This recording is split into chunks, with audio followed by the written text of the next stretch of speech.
jamais ne passera. Là où vous êtes, je vous invite à vous lever, nous allons prier.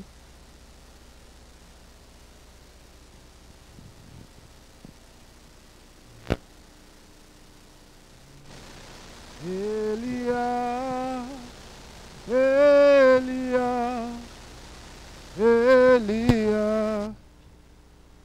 Est-ce qu'on peut augmenter le son de mon micro, s'il vous plaît? Elia, Elia, Elia. J'attendrai, j'attendrai jusqu'à ce que ta gloire descende. J'attendrai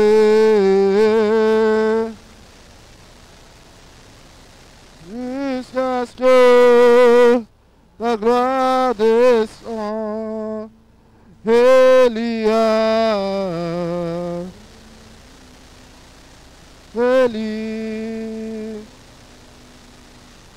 Elia, oh Elia, Eli, Eli, oh j'attendrai.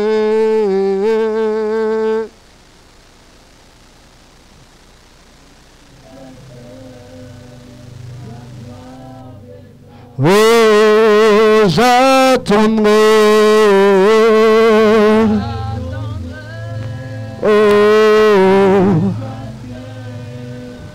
ta gloire descend. Oh Elia. Dis-le avec ton cœur. Elia, oh Elia,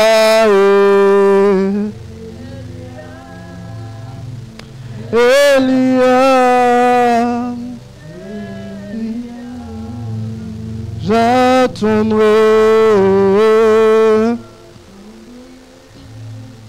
jusqu'à ce que ta gloire descend. Je suis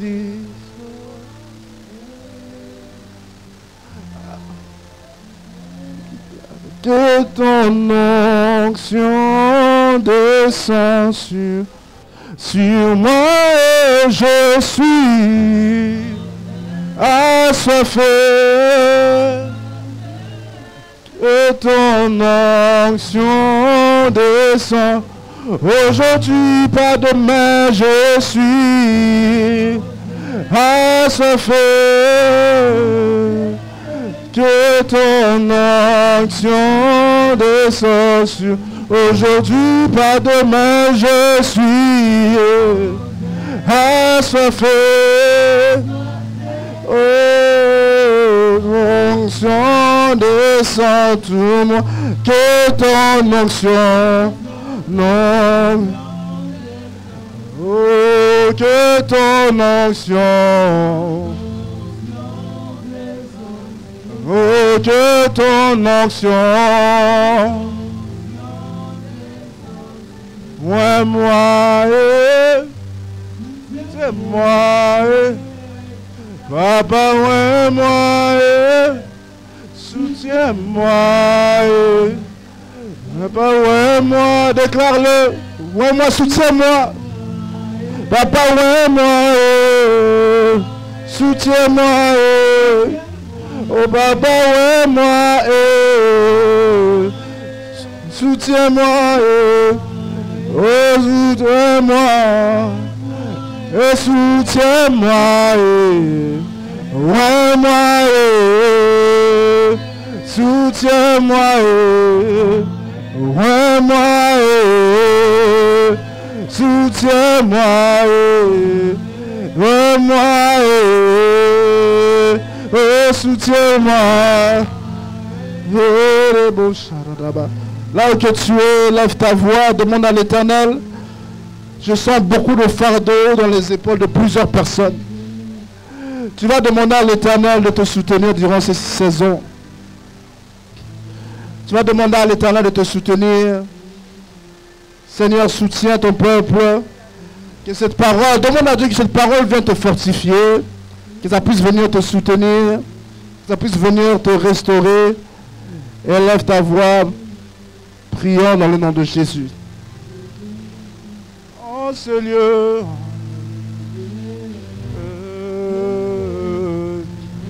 En ce lieu. Oh, en ce lieu.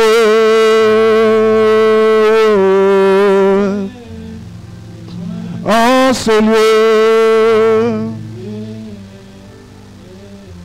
Je vois ce qu'il a.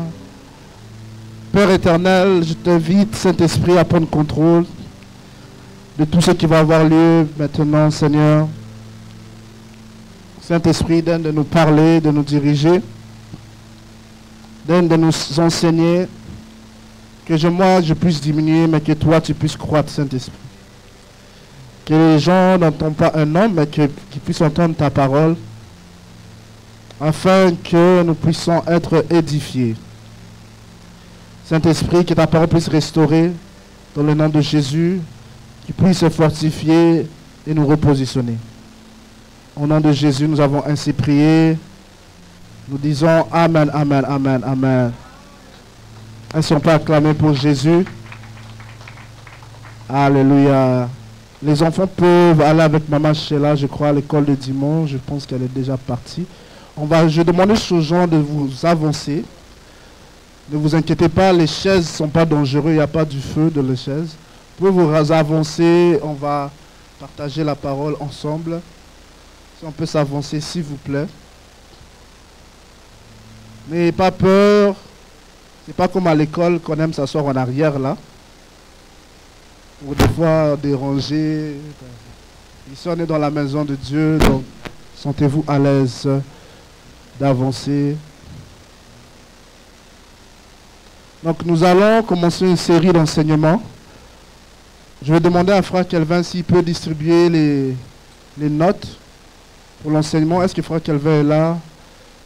Il est parti. Je pense qu'il y a des notes sur le panier d'offrande. Il y a des notes comme ça qu'on va distribuer. C'est dans le panier d'offrande, je crois, à côté d'Évangéliste. C'est des notes pour la série que nous allons commencer.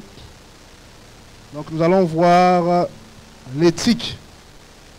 L'éthique d'un serviteur de Dieu. Et je sais que nous sommes fatigués. La dernière fois, nous allons juste se lever pour honorer la parole de Dieu, s'il vous plaît. Nous sommes ensemble dans le livre de 1 Timothée, chapitre 3, versets 1 à 6. 1 Timothée, chapitre 3, versets 1 à 6 et verset 10. Je vais m'excuser, peut-être je semble avoir pas beaucoup d'énergie. J'étais vraiment malade toute la semaine. Donc, peut-être il va sembler que je manque un peu d'énergie. Mais Dieu va nous faire grâce. Donc, nous allons lire au nom de Jésus. Est-ce que vous y êtes?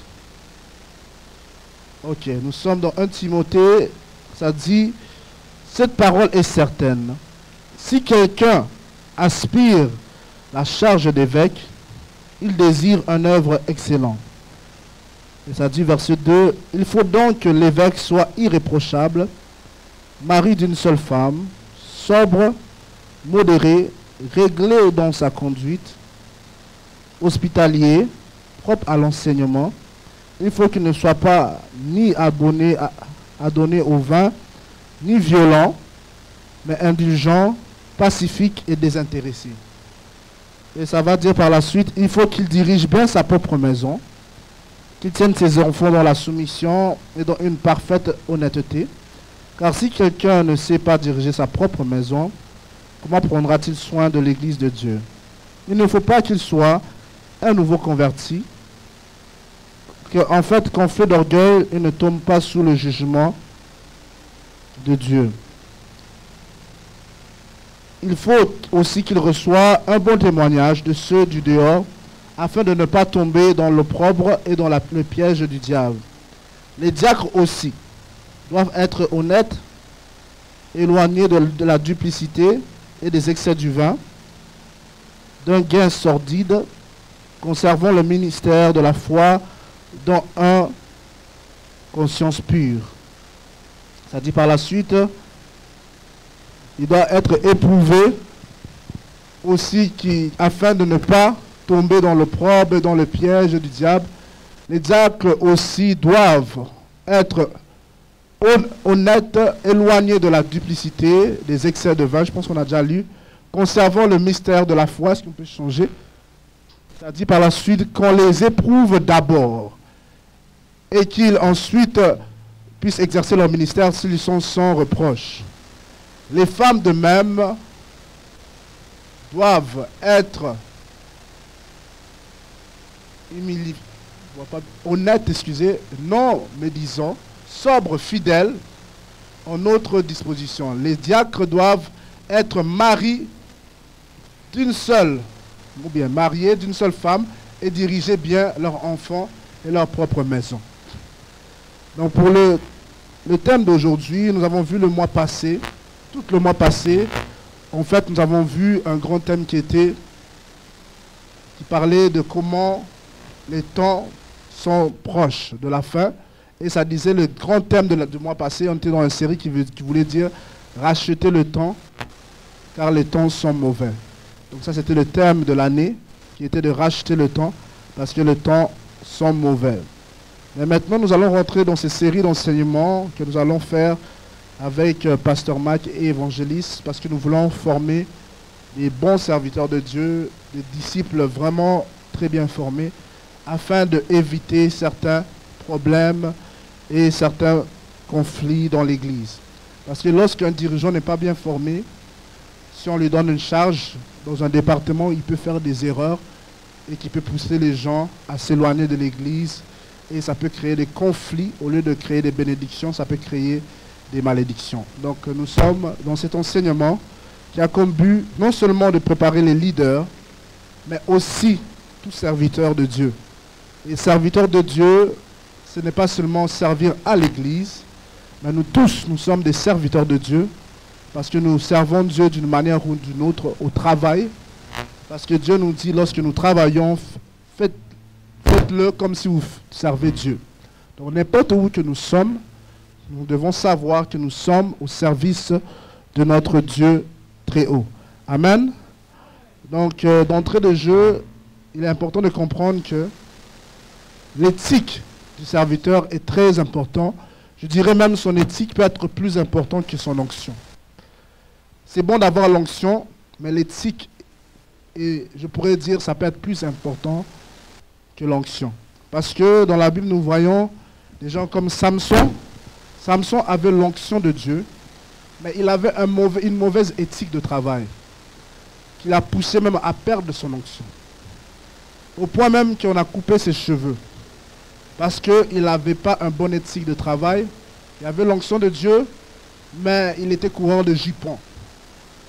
Si Samson était à l'église ici, il y aura de l'onction, vous allez le voir prophétiser, manifester la puissance de Dieu. Et vous allez aussi le voir draguer toutes les sœurs à l'église. Parce que Samson avait l'onction, mais il n'avait pas une bonne éthique de travail. Maintenant, qu'est-ce qui est plus important? Est-ce que l'onction, c'est plus important que l'éthique? Est-ce que vous préférez être dans un lieu là où quelqu'un a l'onction, mais qui a une mauvaise éthique de travail? Qu'est-ce qui est plus important? Voilà pourquoi nous rentrons dans ce thème qui est l'éthique d'un serviteur de Dieu. Parce que la Bible dit aussi, celui qui ne sert pas Dieu bien, il y aura la malédiction qui le suivra. Ça dit, maudit celui qui sert Dieu avec négligence. Ainsi, il est important d'avoir une bonne éthique de travail. Aujourd'hui, faute d'éthique, moi, par la grâce de Dieu, j'étais invité dans d'autres églises pour faire des services. Il y a eu la manifestation de Dieu, il y a des gens qui ont été délivrés. Mais un jour, Dieu m'a dit ceci, il m'a dit, Claudie, l'onction sans la sagesse. Et c'est dangereux. Ça veut dire que tu peux avoir l'onction, mais si tu n'as pas de sagesse, c'est très dangereux. Parce que je voyais des gens, lorsque tu pries, tomber, il y a d'autres gens qui vomissaient. Là, on se dit, à l'époque, je me disais, ah, waouh, j'ai l'onction, hein, j'ai l'onction. Mais un jour, Dieu m'a dit, attends. Parce que si tu n'as pas de sagesse, ça peut causer un problème. Et voilà pourquoi l'éthique est importante. Aujourd'hui, le problème dans notre société, même dans nos églises en Afrique, tout comme dans plusieurs églises évangéliques, c'est à cause qu'on a un problème d'éthique. Nous allons voir un pasteur qui prêche bien, un prophète qui prêche bien, mais il y a une mauvaise éthique. Lorsqu'il prie pour les femmes, il touche les femmes. Ça, c'est Marie qui a l'onction, mais il a une mauvaise éthique. Aujourd'hui, malheureusement, ce qui est exposé dans la société, c'est le mauvais éthique des serviteurs de Dieu. Tu verras même dans une église, le pasteur vient de prêcher, mais après le culte, on voit les leaders commencent à se battre à l'église. C'est faute de quoi? D'éthique. Est-ce que vous êtes là? Donc il y a un grand problème d'éthique. Tu peux avoir d'onction, mais si tu méprises l'éthique de travail, tu risques de perdre cette onction. Non seulement tu risques de perdre cette onction, tu risques de causer beaucoup de dégâts. C'est vrai que Dieu ne se répand pas des dons, mais cette onction peut s'éteindre jusqu'à temps que tu passes à travers vraiment une sincère repentance. Donc l'éthique de serviteur, c'est non seulement pour nous, mais c'est non seulement pour les pasteurs, hommes de Dieu, mais c'est pour tous ceux qui servent Dieu. Est-ce que quelqu'un peut dire, je suis un serviteur de Dieu? Alléluia. Tu n'as pas besoin de prêcher pour être considéré un serviteur de Dieu. Tu n'as pas besoin de chanter pour être considéré un serviteur de Dieu. Tu n'as pas besoin nécessairement d'être dans le groupe d'adoration pour être considéré serviteur de Dieu. Parce que lorsque nous avons lu ce verset, on parle de diacre et on parle des évêques. Un diacre, c'est quelqu'un qui simplement, ça veut dire, en hébreu, je le traduis en français, ça veut dire serviteur. Et lorsque, dans ce verset que nous venons lire, l'apôtre Paul est en train de donner des directives à son fils spirituel Timothée, il donne des directives aux serviteurs, comment ils doivent se conduire. Parce qu'il y avait un problème de conduite. Et souvent, dans l'église, il y a deux problèmes. Soit c'est l'onction ou bien le problème de conduite. Et parmi les choses qu'il reproche et qu'il veut assurer que les serviteurs de Dieu puissent être au courant, si vous allez vers la dernière page dans les notes de cours, c'est qu'ils veulent, premièrement, les principes et les critères pour être dirigeant selon ce passage ou bien être un serviteur de Dieu. Premier principe, je pense que c'est la quatrième page, excusez. Premier principe, c'est que tu dois être intègre. Dis avec moi intègre. Ça veut dire quoi? Un caractère irréprochable. Si on peut changer la projection.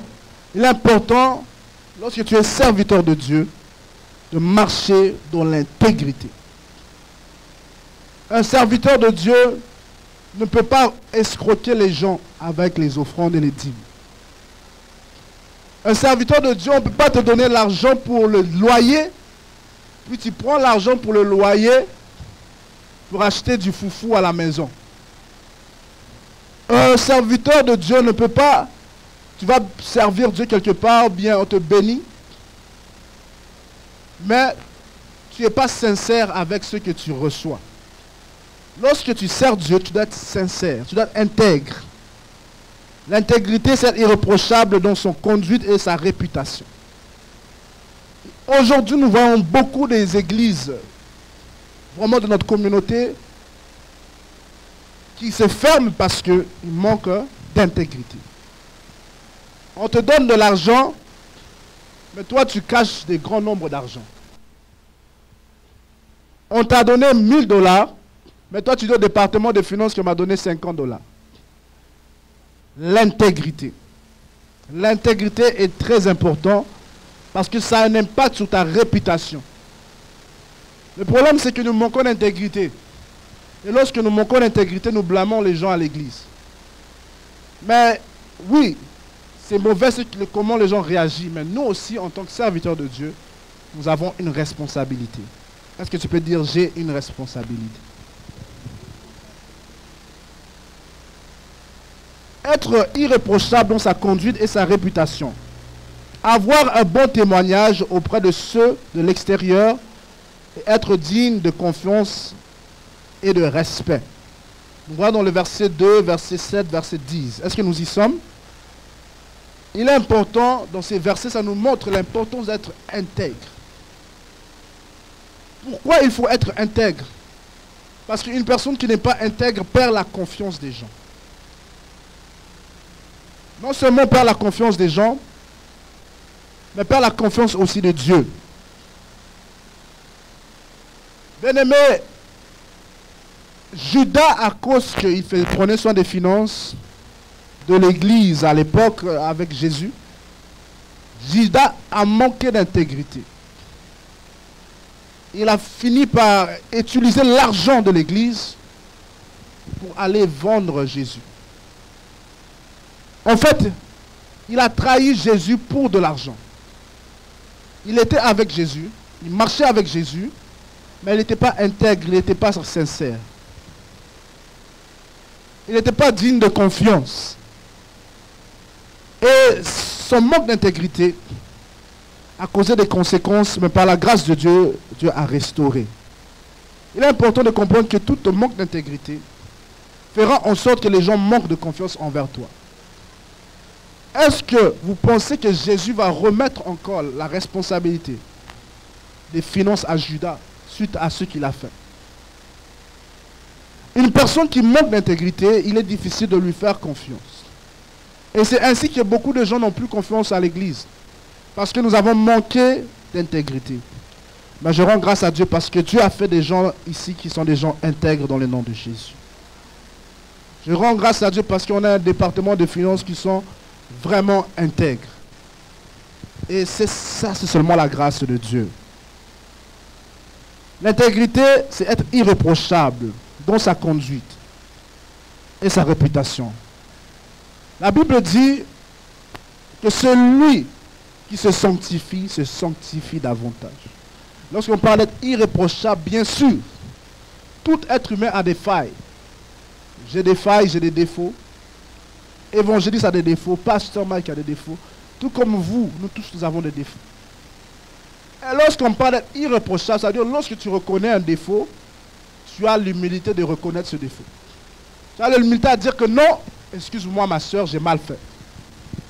Dans ce ministère, nous souhaitons que les serviteurs de Dieu, lorsque tu fais du mal, tu as fait une erreur. Récemment, on m'a corrigé par rapport à une erreur que j'ai faite. Je devais dire non, j'ai fait cette erreur, je vais corriger ça prochainement. Parce que si tu es une personne qui sert Dieu, mais on ne peut pas te corriger, il est difficile de faire confiance à quelqu'un qu'on ne peut pas corriger. Un gouvernement qu'on ne peut pas corriger, le gouverneur, ça crée même le chaos dans un pays. Et ça, nous voyons même ça en Afrique, nous voyons ça partout. Une personne que tu ne peux pas corriger, qui est difficile de donner des reproches, c'est difficile de travailler avec cette personne. Parce que tu sais, si tu le corriges, il va se fâcher, il va quitter. Si une personne, tu n'arrives pas à le corriger, ça veut dire qu'il n'est pas prêt à être élevé. Est-ce que tu peux dire à ton voisin, si tu n'es pas prêt à être corrigé, tu n'es pas prêt à être élevé? Alléluia. Il n'y a personne qui a pu être élevé sans être corrigé. Même les bébés, lorsque nous le voyons, ils tombent, on les corrige. Il faut marcher comme ça. On les aide. Jusqu'à temps qu'ils finissent par être capables même de courir. Si tu veux même être capable de durer dans le mariage, par la grâce de Dieu, je crois que je vais durer, il faut être capable d'accepter les corrections de ta femme. Si ta femme dit, la manière là que tu parles, j'aime pas ça. Mais toi tu dis, Chika, non, c'est mes habitudes, moi je parle toujours comme ça, il faut faire avec. Bien aimé, tu risques de frustrer les gens. Il faut chercher à accepter le reproche. Oui, j'ai ce défaut, je vais travailler là-dessus. Une personne qui est intègre reconnaît ses défauts. Ainsi, voilà le problème de Judas lorsqu'il a trahi Jésus. C'est que Judas n'était pas prêt à aller voir Jésus et dire, Jésus, pardonne-moi. Je t'ai trahi. Nimisanga, vraiment pardon, je t'ai trahi à cause de l'argent. C'était ça le problème de Judas. Malgré que c'était un serviteur de Dieu, on peut le reprocher à cause qu'il a manqué d'humilité. En fait, une personne qui manque d'humilité, c'est une personne qui n'est pas intègre. Donc un leader doit être capable, on peut lui parler, pour lui dire que non, tu as fait mal là. Et il devient reprochable lorsqu'il ne reconnaît pas ses défauts. Lorsque tu corriges un leader, mais il ne reconnaît pas ce défaut, il devient un leader qui est reprochable. Donc il est important que ce leader doit reconnaître ses défauts. Amen. Est-ce que je parle à quelqu'un? Je pense que je peux juste m'ouvrir. Ah, ton téléphone, ok.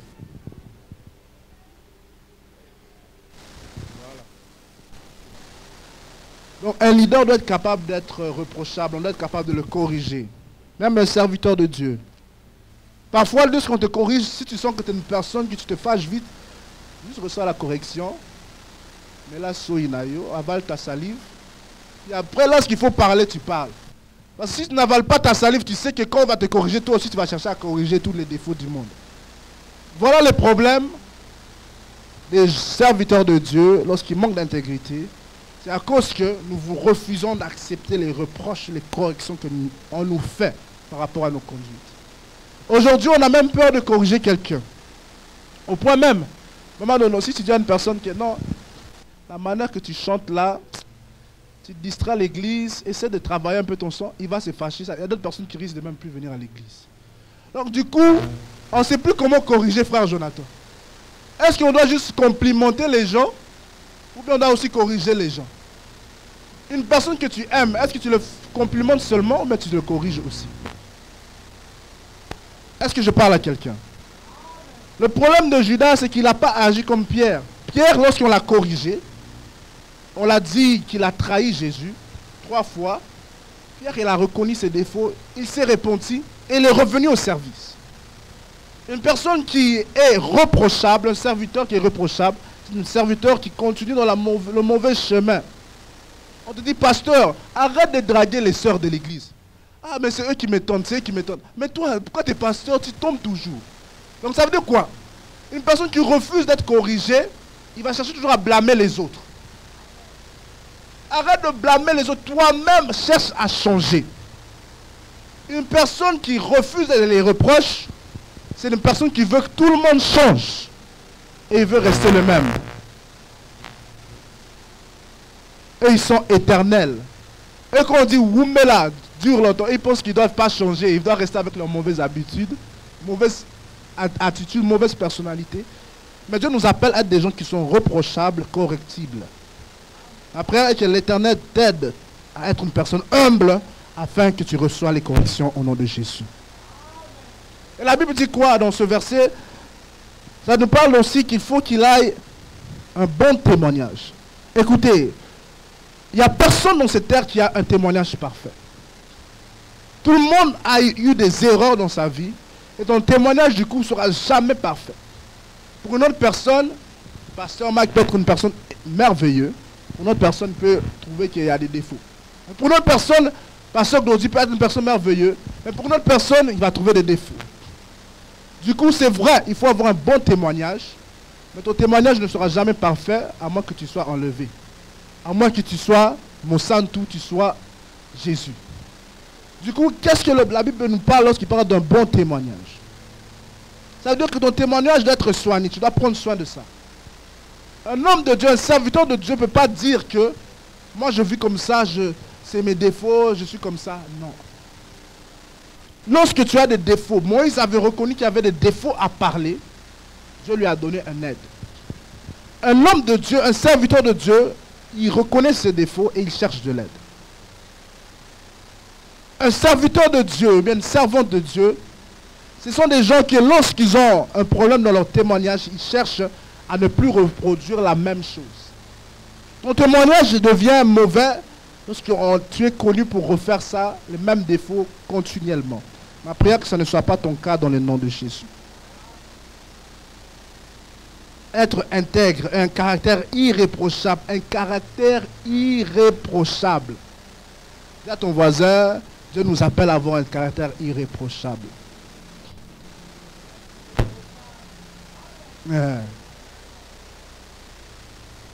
Toi, quand on te parle, déjà même la manière que tu regardes, c'est comme si en regardant Dieu, tu vois un dongo là-bas. C'est comme si tu vois les gens.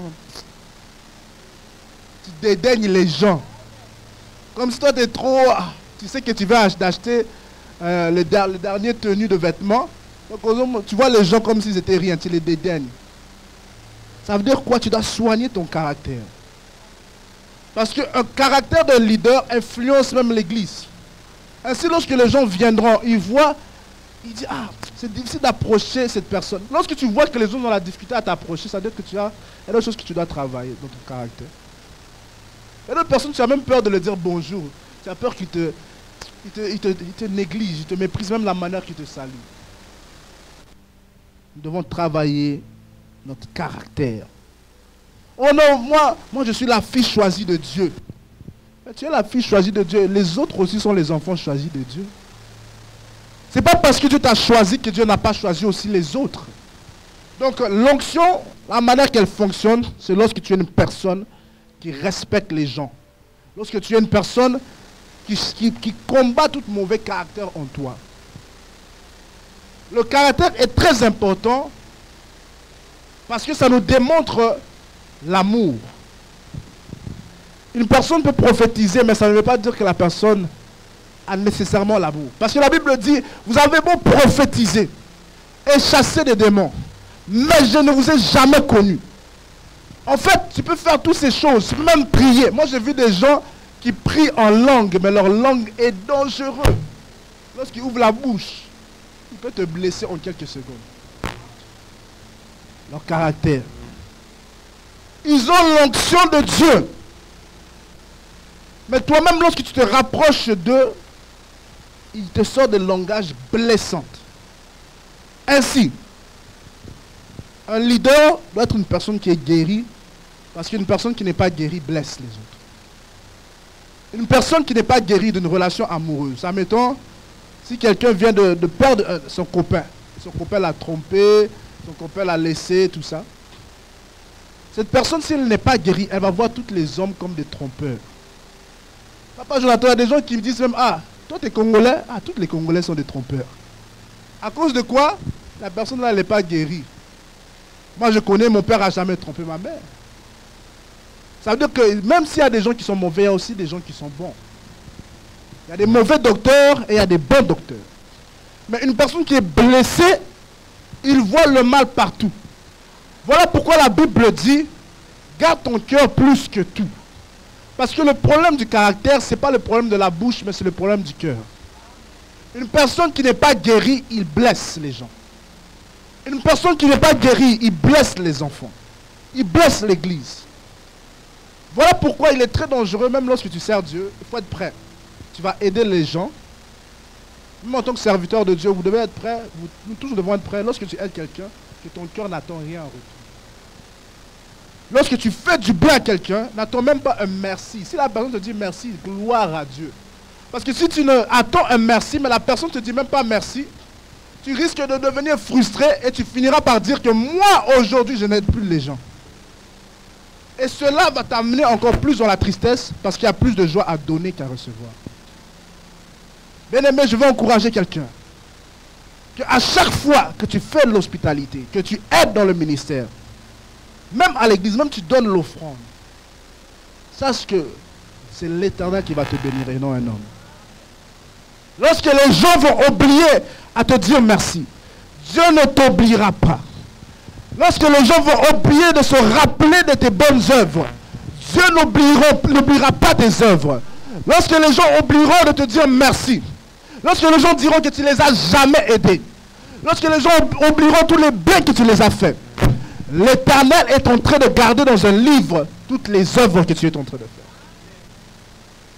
Je veux dire à quelqu'un que les bonnes œuvres que tu fais peuvent te ressusciter même lorsque tu es mort. La Bible nous parle de cette femme qui s'appelle Tabitha.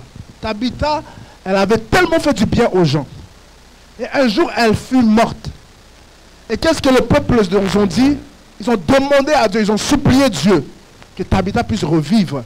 Parce que c'était elle qui faisait leurs vêtements. C'était elle qui les bénissait. C'était elle qui faisait du bien. Ce n'était pas les hommes qui ont ressuscité Tabitha, mais c'est Dieu qui l'a ressuscité. Arrête d'attendre la bénédiction des hommes, mais attends que la bénédiction vienne de l'Éternel. Lorsque tu auras fait du bien aux gens, l'Éternel va te bénir. Quand tu es serviteur de Dieu, il faut savoir, nous par la grâce de Dieu, on a béni des gens. Des fois même on a dit, moi et mon épouse, on dit on va donner tous nos meubles.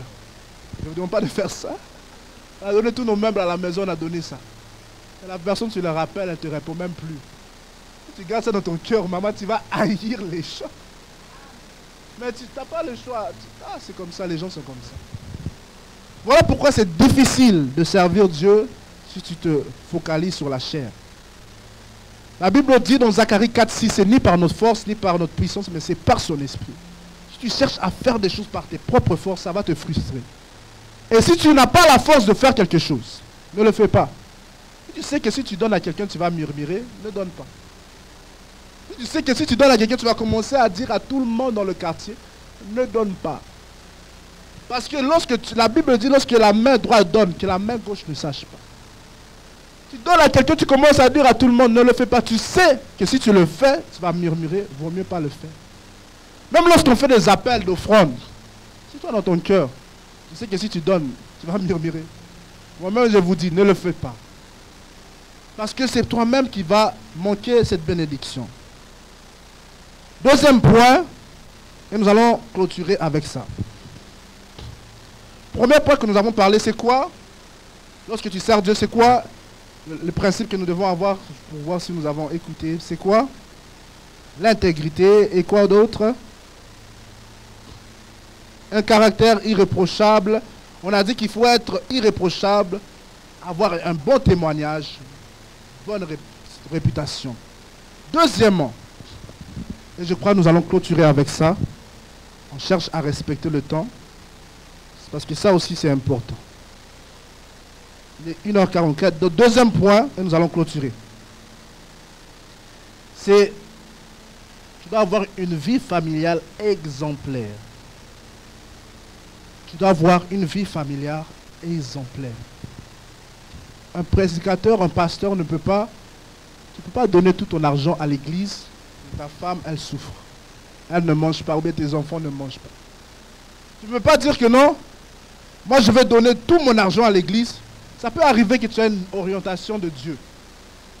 Mais si ce n'est pas Dieu qui t'a dit, ça veut dire que ce n'est pas Dieu qui va pourvoir lorsque tu vas faire cette décision. Parce que j'ai vu des hommes, frère David, qui ont brisé leur carte de crédit pour l'église. Ils ont commencé à avoir des dettes. Puis ils finissent par aller à la télé que non, moi, j'avais donné 15 000 à l'église. Et finalement, le pasteur a fini par être arrêté. Aujourd'hui, le pasteur, son église est fermée. Pourquoi? Parce que lorsque tu donnes à l'église et ta famille n'arrive pas à manger, ça risque de te frustrer.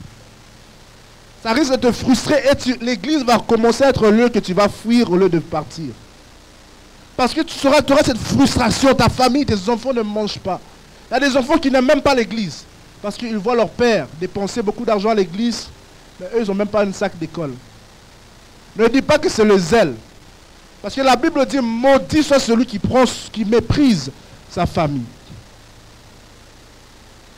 Ça dit plus précisément, celui qui ne prend pas soin de sa famille, dans le livre de Timothée, ça dit qu'il est pire qu'un infidèle. Ça veut dire quoi? Lorsque tu prends soin des gens à l'extérieur, à l'église, non seulement à l'église locale, même si toi tu aimes aider les gens dehors, tu aimes aider ta famille lointaine, tes cousins de loin, mais ta femme se plaint. Ça veut dire que tu dois changer, tu dois prioriser ta maison. Parce que la Bible dit dans 1 Timothée 5:7, elle dit de prendre soin de sa famille, les gens de ton foyer.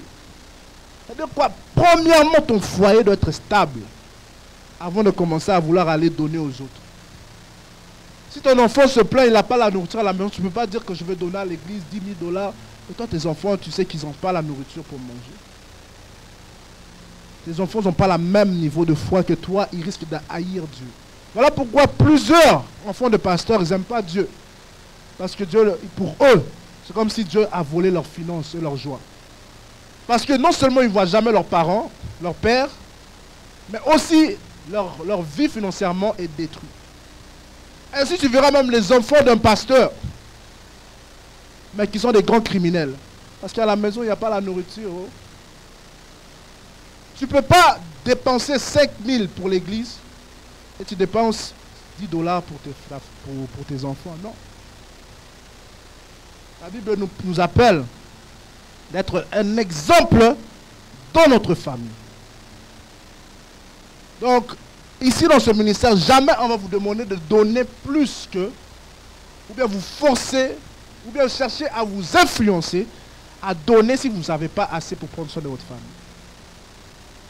Il faut toujours prioriser ta famille. Parce que l'église, Dieu un jour finira toujours par prendre soin de l'église. Je ne peux pas forcer les gens à donner si ma femme, mes enfants sont en train de souffrir. Être mari d'une seule femme. Aujourd'hui, les gens disent, ah, moi je suis homme de Dieu. Aujourd'hui, on voit même ça à la télé. Des pasteurs qui ont 4 femmes, 3 femmes. La Bible ici dit clairement, celui qui sert Dieu doit être fidèle d'une seule femme. Toi, tu es homme de Dieu. Pourquoi tu veux draguer tout le monde? Ah, tu es gourmand. Ça, c'est le cosso. Si tu n'arrives pas à draguer ta propre femme à la maison, c'est un échec. Focalise-toi à draguer la même personne. Un vrai personne, un vrai homme, une vraie femme, parce qu'il y a des femmes aussi qui draguent aussi d'autres hommes et qui sont mariés. La victoire, ce n'est pas draguer plusieurs femmes. Tu es capable de draguer la même femme à chaque jour. Non, vous n'avez pas compris. Frère Jonathan, si tu veux savoir si tu es un vrai homme, c'est pas être capable de draguer tous les autres là, parce que les autres ne savent pas ton histoire clairement. Mais c'est être capable de draguer la même femme chaque année, chaque jour, chaque mois. Être fidèle avec cette femme pendant des années, ça c'est tu es un vrai homme. Et ma prière est que Dieu puisse élever des vrais hommes, des vraies femmes qui vont servir Dieu dans le nom puissant de Jésus. Non, tu n'as pas reçu cela. Toi, tu serais capable de soutenir ta famille. Toi, tu serais capable de draguer la même femme pendant toute ta vie dans le nom de Jésus. Toi, tu seras un enfant de Dieu qui est stable à l'église et stable aussi dans son foyer dans le nom de Jésus. Bien diriger ta famille. Il est très important, je vais mettre de l'emphase sur ça. Si tu es jeune, tu n'es pas encore marié, il faut même avant que tu sois marié, tu sois capable d'être fidèle à une seule personne. Aujourd'hui, on voit des sœurs, frère Jonathan. Frère X t'a amené au restaurant, il a payé pour toi. Frère Y, lui aussi t'a amené au restaurant, il paye pour toi. Frère W, lui aussi t'amène au... Non, toi tu gères les comptes de tous les garçons là. Vraiment. Après, tu penses que Dieu va te bénir avec un seul homme qui va être fidèle. Toi, tu as joué avec tout le monde. Sois fidèle avec une personne et Dieu va te bénir avec une personne qui sera fidèle aussi. Est-ce que je parle à quelqu'un? Toi, tu es frère, tu n'es pas encore marié, mais toi déjà, tu gères 4 femmes en même temps. Puis dans ton Facebook, tu écris Man of God. Tu n'es pas marié, oui. Mais déjà là, ça démontre comment ton caractère sera dans le mariage. Même avant d'être marié, tu dois être une personne qui est capable d'être fidèle à une personne. Parce que les habitudes que tu crées, c'est difficile de sortir de ça. Ma prière est que Dieu fasse de toi un homme et une femme fidèles. Bien diriger sa propre maison et avoir des enfants soumis. C'est vraiment beaucoup de responsabilités. Tu veux être dirigeant, c'est beaucoup de responsabilités. Si tu n'es pas appelé, surtout à être un pasteur ou bien un homme de Dieu, ou bien tu n'es pas appelé à être une femme dirigeante d'une église, il faut vraiment prendre ton temps à réfléchir. Parce qu'il y a beaucoup de choses que Timothée nous conseille. Bien sûr, on ne peut pas être parfait dans toutes ces choses. Mais nous devons toujours chercher à poursuivre cette perfection de la parole de Dieu. Bien diriger sa propre maison et avoir des enfants soumis. Ce n'est pas une personne que tu veux diriger l'église bien, mais ton mari dit, ah, cette femme-là que vous voyez prier à la maison en langue, elle n'a pas pris bien soin de mes besoins conjugaux pendant 10 mois. Bien aimé, ça c'est dangereux. Toi tu pries à l'église, mais à la maison ton mari se plaint. Ou bien toi tu pries à la maison, ta femme se plaint, tu ne prends pas soin d'elle. Bien aimé, est-ce que je parle à quelqu'un? Et dans la voix de Batbassé, j'ai eu des autres gens qui ont baissé la tête. Bien aimé, tu ne peux pas être une personne qui vient à l'église, mais qui veut diriger l'église, qui veut diriger un département. Puis lorsqu'on demande à ton mari comment elle se conduit à la maison, ton mari se plaint. Il peut même dire, aujourd'hui nous voyons même des femmes d'hommes de Dieu qui vont dans les réseaux sociaux. Ah, aujourd'hui là c'est difficile, hein. Si tu ne prends pas soin de ta famille dans la maison, surtout si tu prends une mauvaise décision d'une femme ou bien d'un homme, tu vas finir par apparaître sur les réseaux sociaux. Surtout les gens, Maman Nono, qui aiment partager leurs choses privées à leurs copains chéris. Faites jamais ça. Toi, des choses privées, tu les partages. Tu partages les choses sales, les choses privées, intimes. Toi, tu fais des partages. Est-ce que cet homme, c'est ton mari même? Est-ce que je parle à quelqu'un? C'est pour ça qu'on voit des hommes de Dieu qui sont exposés parce que dans leur vie, même avant de devenir homme de Dieu, ils ne se sont pas préparés à être des bons dirigeants. Tu ne peux pas être une femme que tu envoies des images illicites à ton copain. Si tu es jeune, tu es ici, ne fais jamais ça. N'envoie pas des photos de toi comme si tu es à la plage à quelqu'un. Jamais. Ne fais pas confiance aux hommes, ne fais pas confiance aux femmes. Demain, ils peuvent se retourner contre toi. Moi, je connais un frère, je veux dire frère ou bien sœur. Lui, il avait fait cette erreur. Il a fait confiance à une femme. Et le pire, c'est qu'il n'a jamais vu cette femme-là en vraie vie. Il envoyait des photos, il envoyait des photos, il envoyait des photos. Et un jour, la femme l'a dit, ah, maintenant j'ai tes photos. Il faut que tu me donnes 15 000. Si tu ne me donnes pas 15 000, je t'expose. Qu'est-ce que tu vas faire? Et l'autre personne aussi, tu vas tomber par terre. Tu peux devenir même fou. Combien de choses tu as partagées? Maintenant, il te menace. Jamais ne partage ton intimité aux gens. Ma prière est que Dieu te donne cette sagesse dans le nom puissant de Jésus. Que l'Éternel te donne la discipline et la possibilité, la force de pouvoir bien diriger ton foyer dans le nom de Jésus. Bien diriger sa propre maison et avoir des enfants soumis. Lorsque tu es dirigeant, il faut être une personne que tu as des enfants qui sont soumis.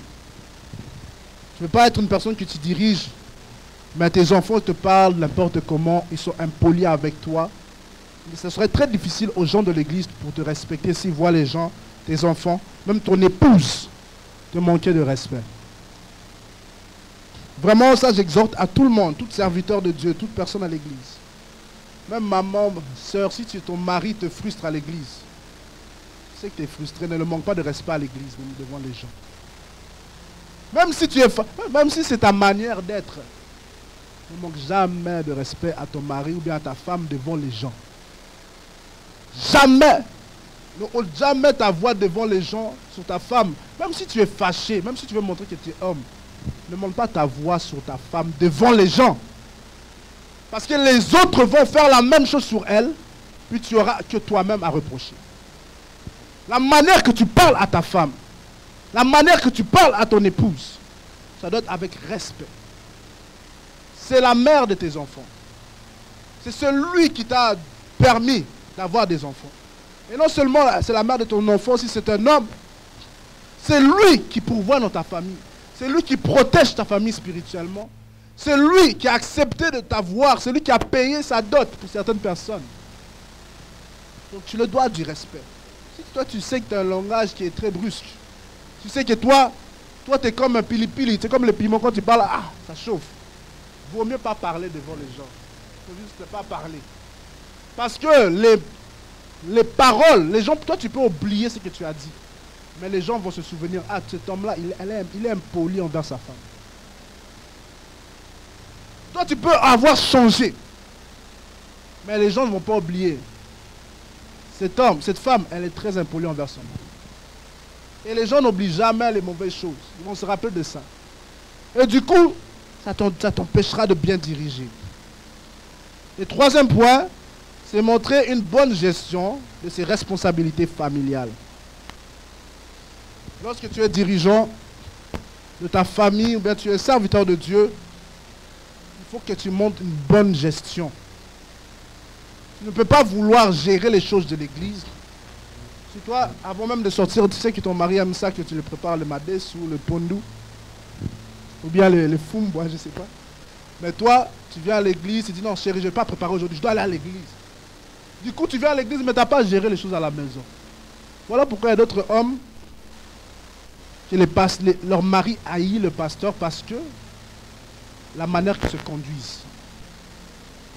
Tu ne peux pas venir à l'église, vaut mieux que tu arrives en retard, puis tu as bien pris soin des choses de ta maison, tu es arrivé à temps et tu as méprisé ta maison. Parce que Le Saint-Esprit ne regarde pas le fait que nous se conduisons bien à l'église. Il regarde le fait que comment nous se conduisons à chaque jour. Tu dois déjà à présent, observe comment tu gères les choses dans ta maison. Tu n'es pas peut-être marié maintenant, mais avant d'aller à l'église, comment tu gères les choses dans ta maison avant de quitter?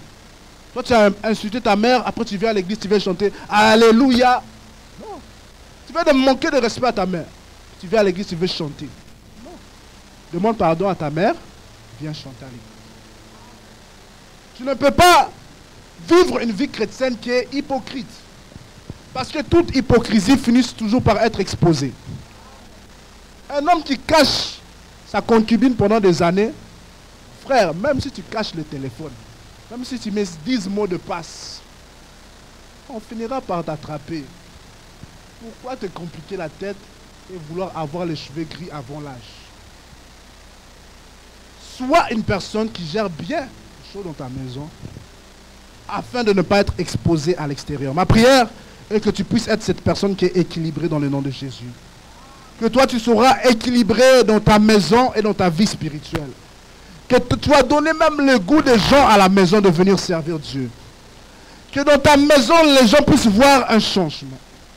Que dans ta maison, les gens puissent voir un exemple d'un vrai serviteur de Dieu. Bien aimé, je vais clôturer sur ces 2 points que j'ai déjà mentionnés. Et le dimanche prochain, Pasteur Mike et Évangéliste vont continuer sur l'éthique d'un serviteur de Dieu. Bien aimé, le serviteur de Dieu doit être irréprochable. Nous devons se battre pour ça.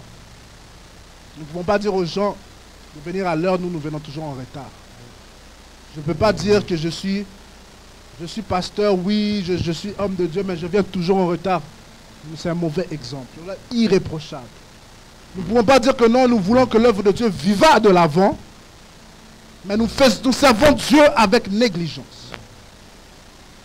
Nous ne pouvons pas dire que nous voulons que les gens donnent des offrandes, mais nous-mêmes, nous ne donnons pas de dîmes. La Bible nous appelle à être irréprochables. C'est-à-dire ce que tu demandes les autres à faire, est-ce que toi tu le fais? Tu ne peux pas dire à l'église de prier, mais toi tu ne pries pas. Tu ne peux pas faire ça. Parce que là tu deviens reprochable. Tu donnes des directives, mais toi tu n'es pas un exemple. Ma prière est que Dieu nous aide à être des exemples dans le nom de Jésus. Si un pasteur, en tant qu'homme de Dieu, des fois on demande aux gens de jeûner, par exemple on avait jeûné pour 12 jours. Mais moi je devais m'assurer d'avoir jeûné avant déjà 30 jours. Parce que je ne peux pas donner une directive si moi-même je ne l'applique pas. Je deviens un mauvais exemple, je deviens un hypocrite. Tu ne peux pas demander aux gens de prier à la maison si toi-même tu ne pries pas. Tu seras un chrétien hypocrite. Et tu finiras par être exposé. Ma prière que ça ne soit pas ton cas. Que l'Éternel fasse de toi un chrétien qui est vrai. Que l'Éternel te oint cet après-midi d'une onction qui va te pousser à servir Dieu en esprit et en vérité. La Bible dit, l'heure est venue aux vrais adorateurs d'adorer en esprit et en vérité. Et l'adoration, ce n'est pas le chant. L'adoration, c'est le service que tu rends à Dieu. Lorsque tu es un serviteur de Dieu, tu dois t'assurer de servir Dieu en esprit et en vérité. Lorsque tu tombes, tu dois te repentir. Et la repentance, ce n'est pas dire pardonne-moi. La repentance, ça veut dire changer de direction. Je peux dire à ma femme, pardonne-moi, j'ai menti. Mais si demain je mens encore, pardonne-moi, je ne me suis pas repenti. Repentance, ça veut dire changer de direction. Demander pardon, ce ne suffit pas. Il faut prendre des résolutions de pouvoir changer de direction. Ma prière est que l'Esprit de Dieu te oint cet après-midi afin d'être un serviteur de Dieu qui va manifester l'amour de Dieu, qui va manifester la puissance de Dieu en esprit et en vérité dans le nom puissant de Jésus. Bien-aimés, nous allons prier. Observe ta vie. On a dit au début que être serviteur de Dieu, ce n'est pas seulement prêcher à l'église. Ce n'est pas seulement mettre une cravate, mais bien s'habiller. Nous avons pris cette résolution soutenue par le Saint-Esprit à commencer cet enseignement parce que nous voulons former des serviteurs qui sont très solides. Et par l'aide du Saint-Esprit seulement nous pouvons atteindre ça. Tu vas désirer le Saint-Esprit qui te soutienne. Parce que la vie chrétienne n'est pas facile. Mais avec le Saint-Esprit, tu peux être capable. Et tu vas être capable. Là où que tu es, élève ta voix. Demande l'aide du Saint-Esprit.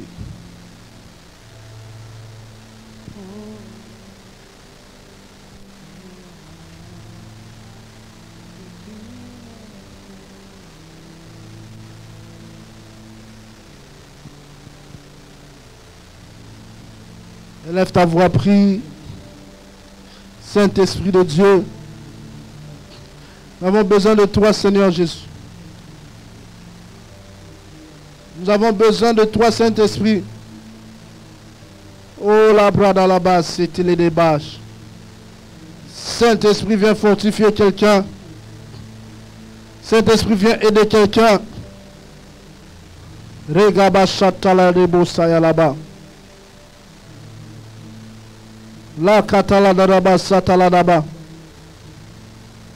Re baba baba sendere bo chatala daba. Re katala daba sit. Oh la brada là-bas, parle à ton Dieu. L'Éternel te fortifie. Le Saint-Esprit renouvelle tes forces. Le Saint-Esprit vient te toucher. Le Saint-Esprit vient te oindre. Le Saint-Esprit vient te restaurer. Dis-le que tu es disposé. Dieu ne te demande pas d'être parfait, mais être disposé à pouvoir laisser le Saint-Esprit te changer. Oh, je suis disposé, Seigneur. Descends sur moi. Que ton onction descend sur moi. Descend sur moi et je suis disposé, assoiffé que ton nom. Dis-le. Sur moi et je suis disposé, assoiffé que ton onction descend. Sur moi et je suis disposé, assoiffé que ton onction descend sur moi. Demande l'aide du Saint-Esprit. Dis-le que tu es disposé, tu as besoin de son aide. Tu as besoin de son aide.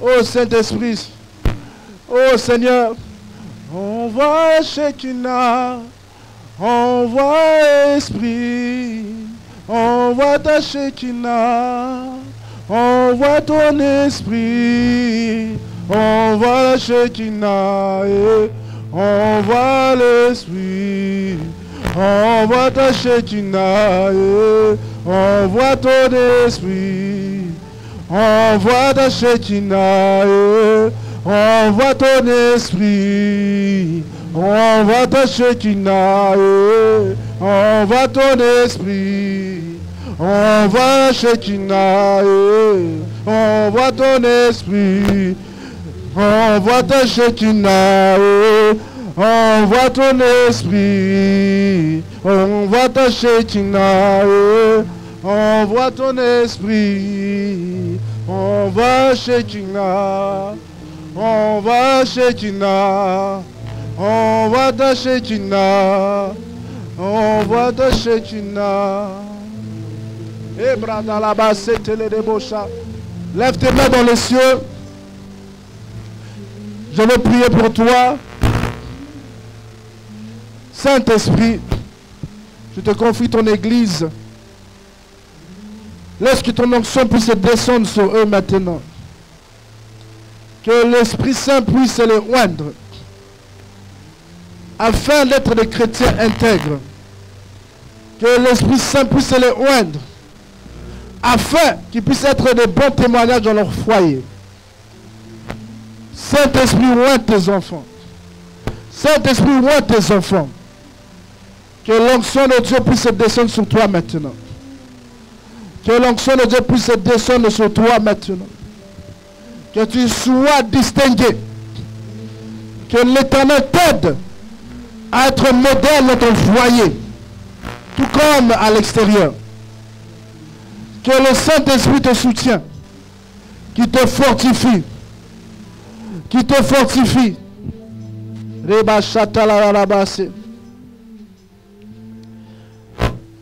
L'Esprit de Dieu me dit à dire à une personne que ne désire pas seulement l'onction, mais désire la sagesse pour bien utiliser l'onction. Là où que tu es, tu vas prier. Tu vas demander à Dieu de te donner la sagesse afin de bien utiliser l'onction de Dieu. Que tu ne trahisses pas Dieu à cause de la puissance de Dieu sur ta vie. Que tu ne trahisses pas Dieu à cause qu'il t'élève. Élève ta voix, demande à Dieu de t'aider à ne pas le trahir, à rester fidèle à lui. Même lorsqu'il va t'élever, que tu puisses rester fidèle à lui.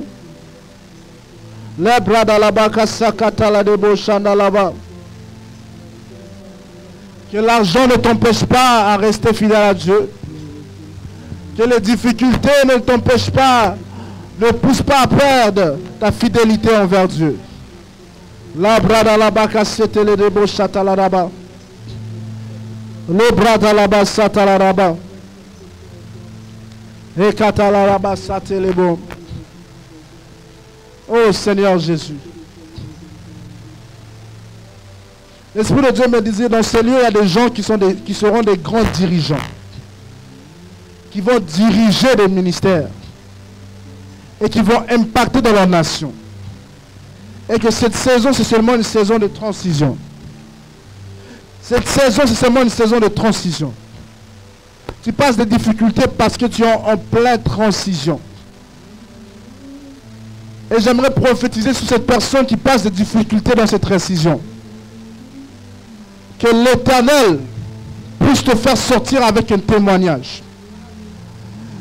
Que tu sors de cette transition avec un témoignage. Que tu sors de cette difficulté avec un témoignage. Dans le nom de Jésus. Dans le nom de Jésus. Dans le nom de Jésus. Alléluia. Alléluia. L'Esprit de Dieu me montrait ceci. Je voyais clairement dans mon esprit. Je voyais un homme de Dieu. Et cet homme de Dieu avait de l'onction. Et ce que l'Esprit de Dieu me montrait, c'est qu'il y avait un long fil qui était devant cet homme de Dieu. Parce qu'il y avait l'onction, beaucoup de gens venaient le voir. Mais cet homme de Dieu, qu'est-ce qu'il faisait?